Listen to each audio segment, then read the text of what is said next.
So guys, I'm playing this. Or whatever.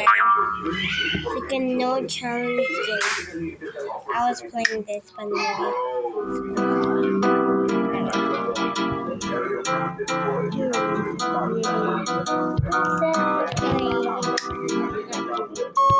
It changes how we respond to problems. Minsan kasi ang totoo po, pinangibabahan tayo ng yung tinatawag nilang analysis paralysis. Kung iniisip mo palang tulala ka na, hindi ka na maka-respond ng tama, yung ma-overwhelmed ka na. Kasi iniisip mo palang yung problema, parang tingin mo, kakayanin. Nangyayari naman yan talaga. So, kailangan po natin gawin ay harapin natin ito. Hindi natin ito masolusyonan natin ang tama. So, perspective, ang nasusunod na pag-aaralan natin. Aside from perspective, we have to learn proper reaction. So, perspective is how you look at the problem. The Bible tells us, problems give you an opportunity for growth, give you an opportunity to grow. Ngayon, ito po ang isang realidad sa. Also, yung mga problema po, they give us an opportunity to grow. Ang reality, hindi naman natin ang problema lumalago. Tama ba? Some people become bitter, some people become better, some people status quo. Okay, so that was a failure. Maybe win. Let's go.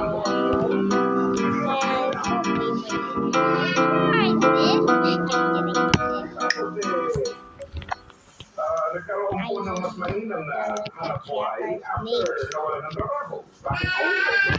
Subscribe.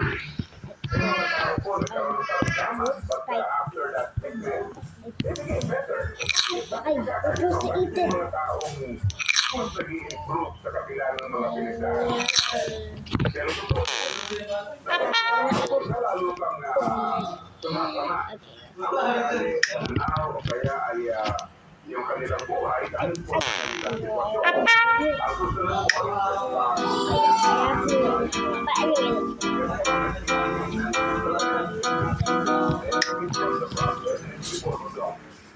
yung ating response.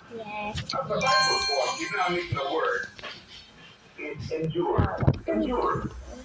Bakit mahalaga yung endure? Kasi po, pag sinabi natin endure, bagamat paminsan pag sinasalin sa Tagalog itong ginamit si is, ang hindi ko lang gusto dun sa implications ng word na is, minsan po, may dating siya na parang passive lang tayo, kaya ano lang na nangyari.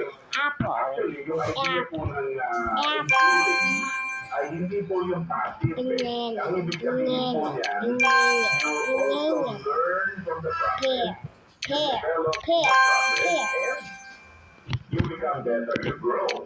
Hindi po yung parang naghihintay lang tayo, no? At ito ay passive lang tayo. Meron pong nangyayari pagka tayo po ay nag-endure. So ano pong kailangan matutunan? The first one is right attitude. Kailangan tama yung attitude. Ang totoo pag mali ang attitude, umpisa pa lang, lalo na, di ba? Negative na agad tingin mo. Umpisa pa lang. Negative na ang pananaw mo. Kasi pakikitungo mo sa mga tao, negative na rin.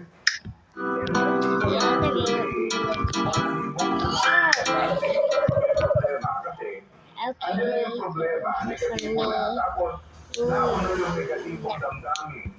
Kaya ang resulta, negatibo rin. So, right attitude, sinabi nga ni Apostle Paul, rejoice in the Lord always.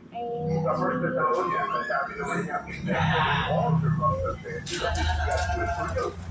So, ibig sabihin mga kapatid, yung right attitude has nothing to do with circumstances.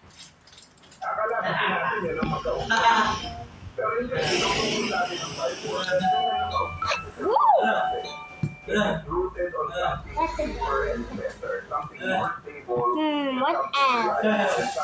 This one and this one are just talk about. This one. Oi! gonna be a time. Be joyful, be thankful. Hey, you're talking to me more. Pangalawa, aside from right attitude, yung tinatawag na right report. It knows everything.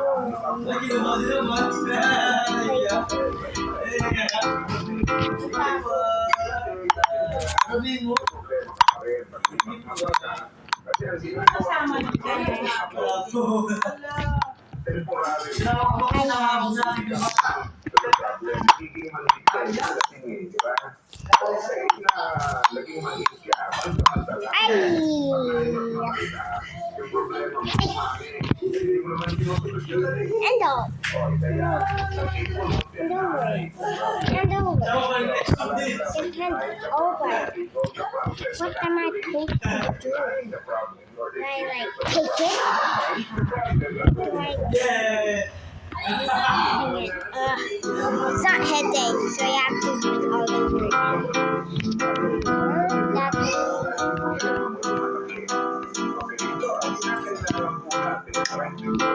And God has given us all the invitations we need in the Bible. Philippians 4:6-7. Do not worry about anything. Do not worry, commanding us not to worry. Nice. Pray about everything. So in other words, yung worrying is a choice. To come to God is a choice. Not to come to God. That's a problem. Ibig sabihin niya, yan po ang sinasabi ng Panginoon sa atin na kailangan po natin piliin na huwag You win. wala sa ating Panginoon. Ganda ano may invitation? Yung mga napapagod at nabibigat sa atin, over an invitation, come to the Lord. And then sinabi niya sa atin, come all the years of our being because He cares for you. So yan po ay mga imbitasyon ng Panginoon. Huwag mo sarilinin. Ilapit mo sa Panginoon. Take it to the Lord. To come to God. Surrender to Him.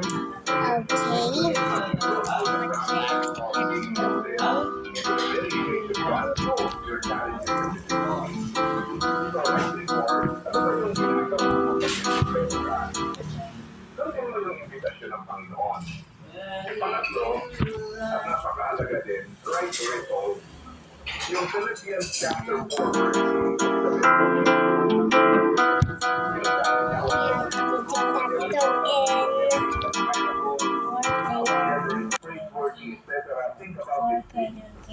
we have to download it. Okay, it's loading. I might want to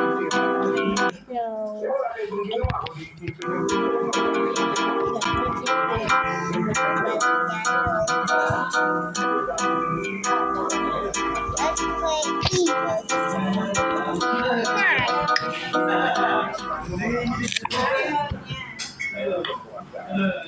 One can pick this.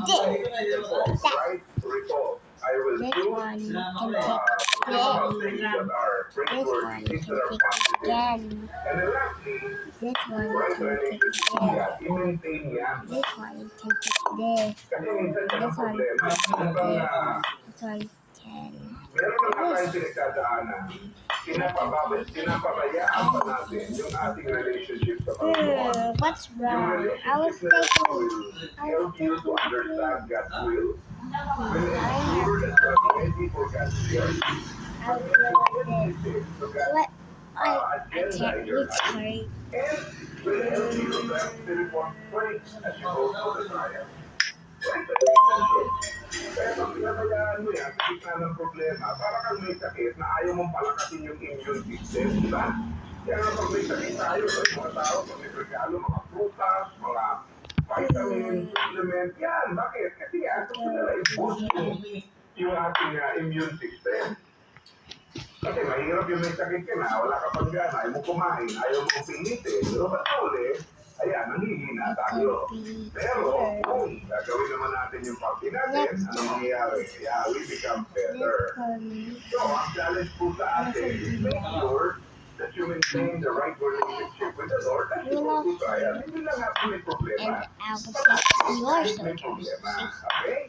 So paano po mga bagay na ito at gabay sa ating buhay, lalo-lalo na sa panahon ng problema. Dito po tayo pansamantalang nagtatapos. Ito po ang inyong lingkod, Pastor Diego Balsuelo, pansamantalang nagpapaalam at nagpapaalala sa bawat isa na ang buhay na ginagamit ng gusto at wasto ay walang pagsisisi pagdating sa dulo. That's po sa inyo lahat.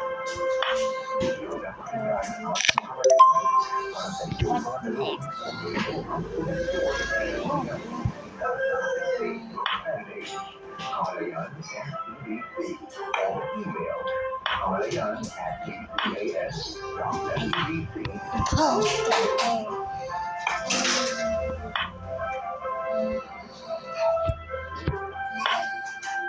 You're down. Music one.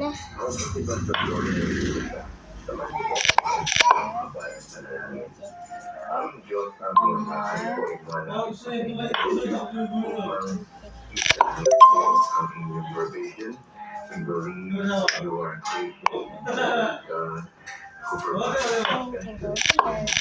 of your kingdom building. Okay. And so, Like yun. pinadalangin po namin ang pagpapala para sa pondo na pambili ng bagong I have no figure out this.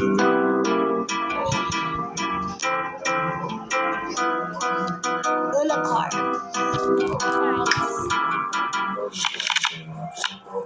And we want to thank you in advance. We know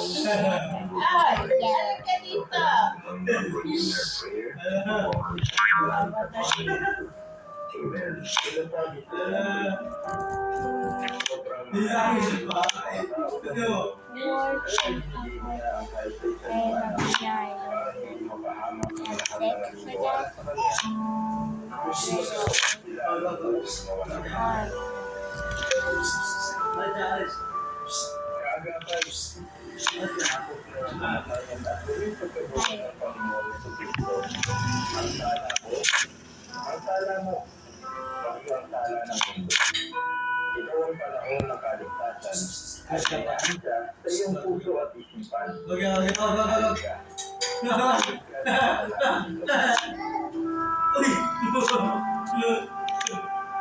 Panginoong Jesus, tinatanggap ko na ako po ay isang makasalanan at ang makapaglilinis ng aking kaunyan ay ang inyong pamanalig. Sa mga oras na ito, pumasok ako sa aking puso at mag-aaral sa aking buhay. Bilang Diyos at nakilang tagapagligtas.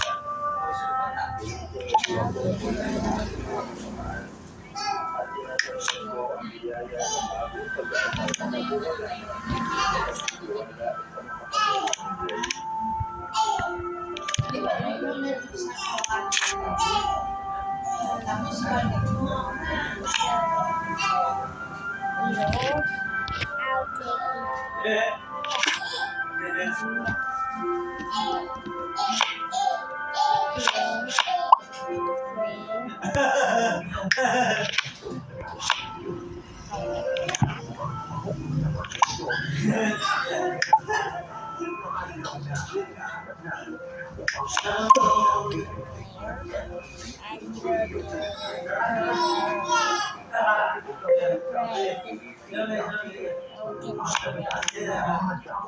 Seven.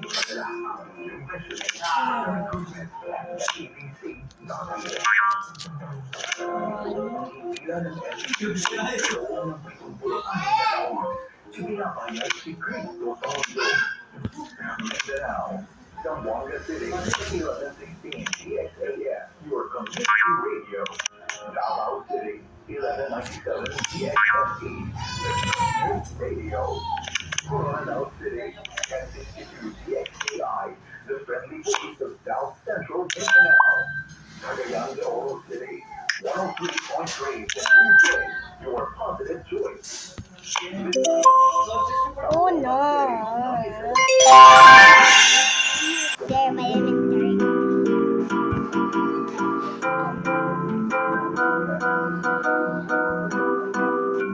And Cebu City, 98.7 UIFR FM, life changing. DZRK, Okay, Radyo let's Kapit do Bisig. it.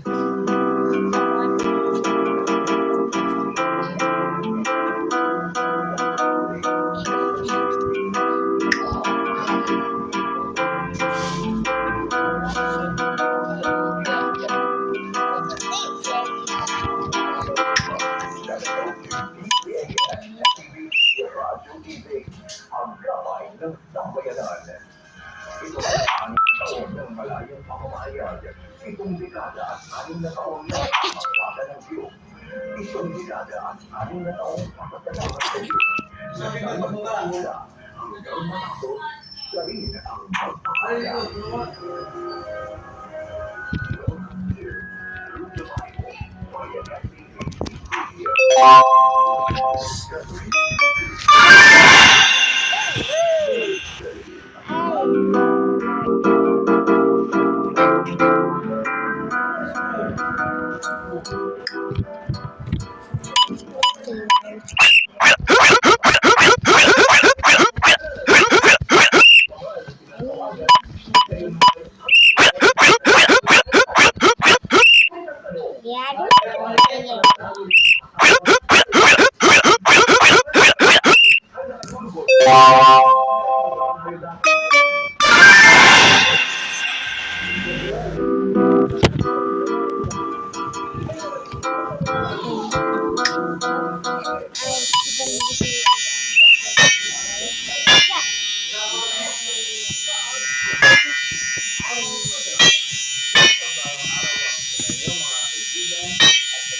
natin sa una hanggang sa 4 na talata. Minsan, ang tesis. Pagkatapos niya, pinakita sa kailangan. Panginoon, tuwan ko rin yung manalangin. Katulad ng ginawa ni Juan sa kanyang mga anak. Sinabi ni Jesus, kung kayo rin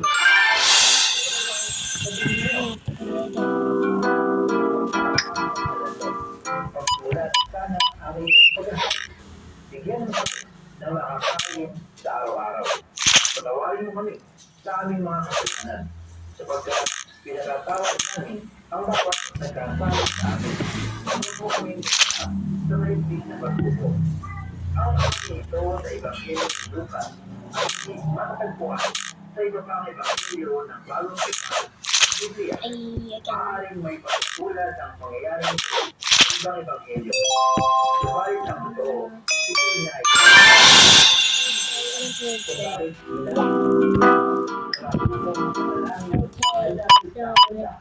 Dahil silang nalalangin ang Panginoon. Ang Panginoon ay pagkakina ng buhay at ministeryo ng pagkakasusunod. Kung matatapos ang araw ng paglilingkod, umulog sa amang natalangin sa pamamagitan ng Panginoon. Dahil ang kanya ay nagkaroon ng pagkakaroon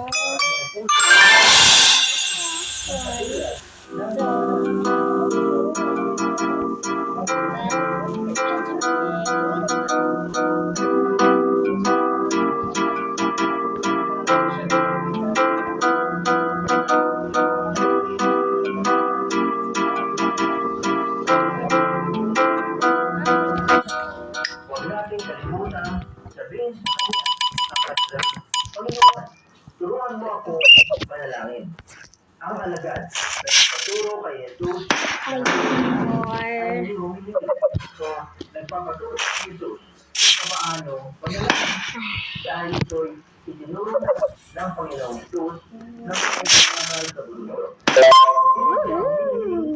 Nagpapaturo kung paano magiging mabisa ang pananalangin. Dahil siya ang maturo manalangin. Isang pananalangin ng Panginoong Jesus. Isang pananalangin na nagmumula sa kalusuran ng Kristo. Isang pananalangin puno ng pagkalaan. Isang pananalangin na nangingibabaw ang kababaang loob ng Diyos. Kahit na ang sarili.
Ganito ang pangungusap na ito'y isang patunay na nais ng Diyos na tayo'y matuto magpatawad ng ating kapwa. Ayaw niyang tayo'y magtanim ng galit sa sino ng tao. Laging nais na tayo'y may pinipagkasya sa ating kapwa. Katulad natin sa nanampalataya. Ako'y naniniwala na habang ang isang mananampalataya ay lumalago sa kanyang pananampalataya, natututo siyang manalangin. Dahil na rin sa pagtuturo ng ating Panginoong Jesus sa kanya. Tuwing sa pamamagitan ng banal na Espiritu. Tunay, hindi patapos ang Panginoong Jesus ang ipagtusap sa mga anak niya tungkol sa pananalangin. Dahil ang kalinhaga ng kanyang inukwento sa kanila ay may kasama sa pananalangin. Ganito ang mga sa ito. Sinabi pa rin niya sa kanya.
makita Give me the ball.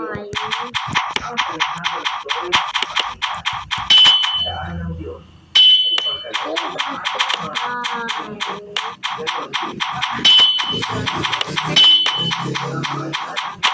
ay pangalawa ang pinabawi at mahalaga sa ating buhay. Tunay na hindi naman tayo ang ating pananalamin.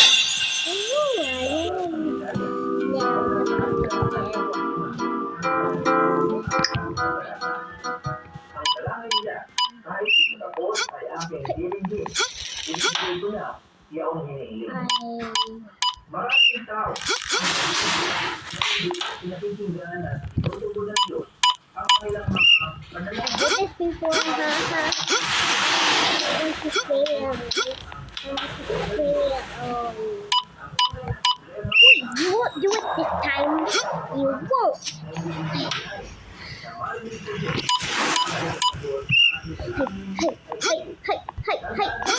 What are you doing? Panalangin.